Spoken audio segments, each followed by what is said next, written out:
Okey, bertemu kembali dalam revisi kimia tingkatan 4 tajuk kadar tindak balas. Baik, kali ini kita melihat faktor-faktor yang mempengaruhi kadar tindak balas. Okey. Jadi ada 5 faktor yang mempengaruhi kadar tindak balas. Yang pertama, saiz bahan. Yang kedua, kepekatan. Yang ketiga, suhu. Yang keempat, mangkin. Yang kelima, tekanan. Ya. Baik, sebelum kita pergi kepada satu persatu berkaitan faktor mempengaruhi kadar tindak balas. So, kita kena faham dulu apakah yang menyebabkan zarah-zarah tersebut berlaku tindak balas. Bagaimana suatu zarah boleh menjadi hasil tindak balas daripada bahan tindak balas. Okey. Okey, tindak balas berlaku bila zarah bersentuhan. Okey, keyword dia sini ialah bila zarah bersentuhan. Kalau tiada persentuhan zarah, maka tidak berlaku tindak balas. Okey.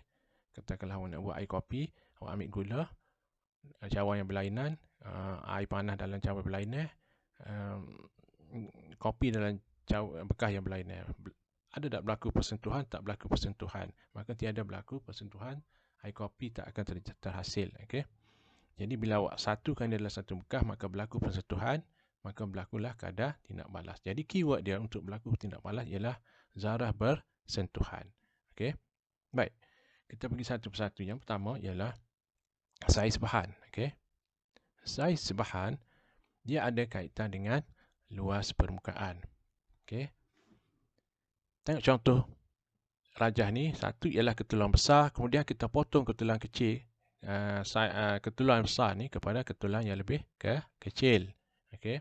Kita kira dia punya luas permukaan dia. Bila kita potong suatu ketulan yang besar kepada ketulan yang kecil, maka permukaan yang dalam ni yang tak terdedah sudah terdedah. Ini adalah permukaan yang sudah terdedah disebabkan kita potong ketulan yang besar ni kepada ketulan kecil.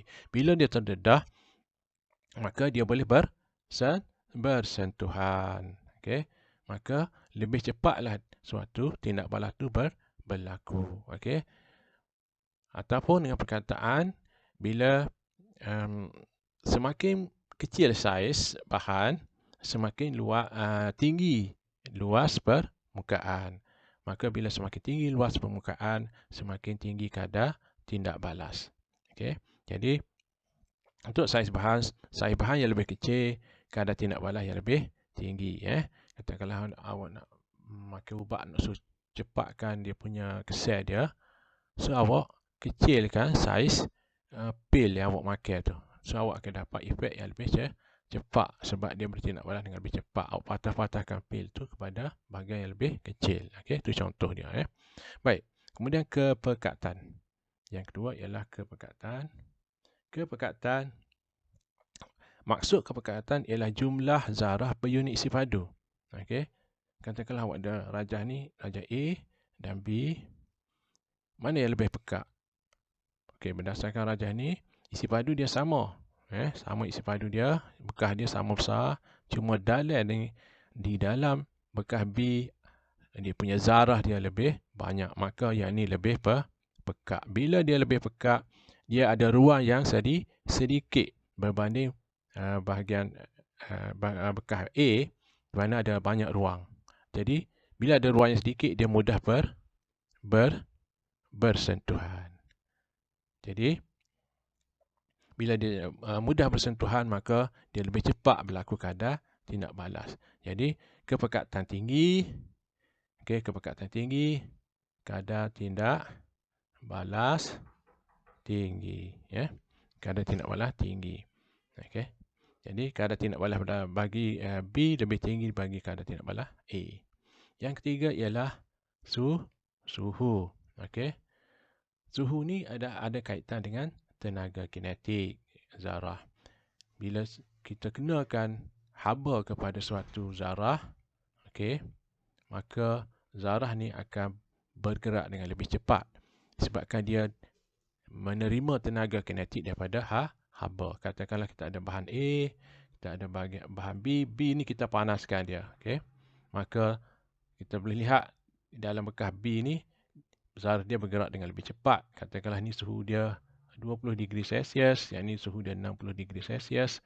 Maka dalam 60 degree Celsius ni dia lebih cepat bergerak antara sesama lain, maka dia lebih kerap bersentuhan. Okey, bila dia kerap bersentuhan, maka kadar tindak balas dia lebih tinggi.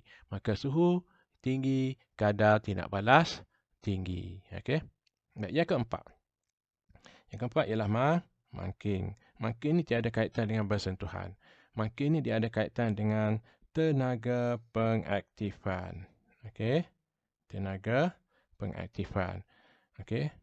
Tenaga pengaktifan ialah tenaga yang perlu diatasi oleh bahan tindak balas untuk menjadi hasil tindak balas. Daripada bahan tindak balas untuk jadi hasil tindak balas. Okey. So, dia mesti mengatasi tenaga pengaktifan ataupun activation energy. Tenaga pengaktifan. Sekiranya tenaga pengaktifan ni tinggi, susahlah dia nak mengatasi. Okey. Dalam contoh graf ni, okey, yang ni ialah tenaga pengaktifan yang tinggi. Yang ni kita tak ada mangking. Okey. Tapi bagi yang berwarna terang bawah ni, dia tindak balas yang bermangking. Tindak balas bermangking ni maksudnya dia sudah merendahkan tenaga pengaktifan dari segi graf. Maka senanglah untuk bahan tindak balas mengatasi tenaga pengaktifan ini untuk menjadi hasil tindak balas.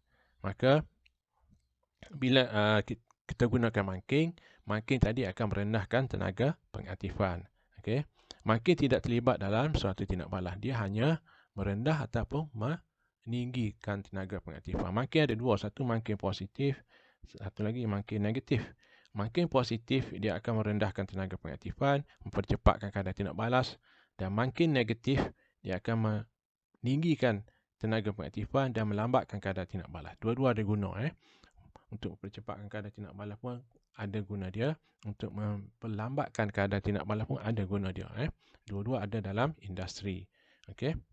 Itu dia pasal mangking.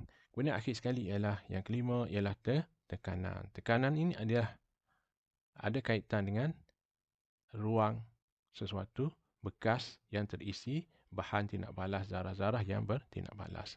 Okey. Tekanan ini ialah bila kita tekan suatu bekas, maka bekas tu jadi lebih kecil. Okey, saiz dia menjadi lebih kecil. Bila saiz dia lebih kecil, bilangan zarah dalam bekas A dan B ni sama.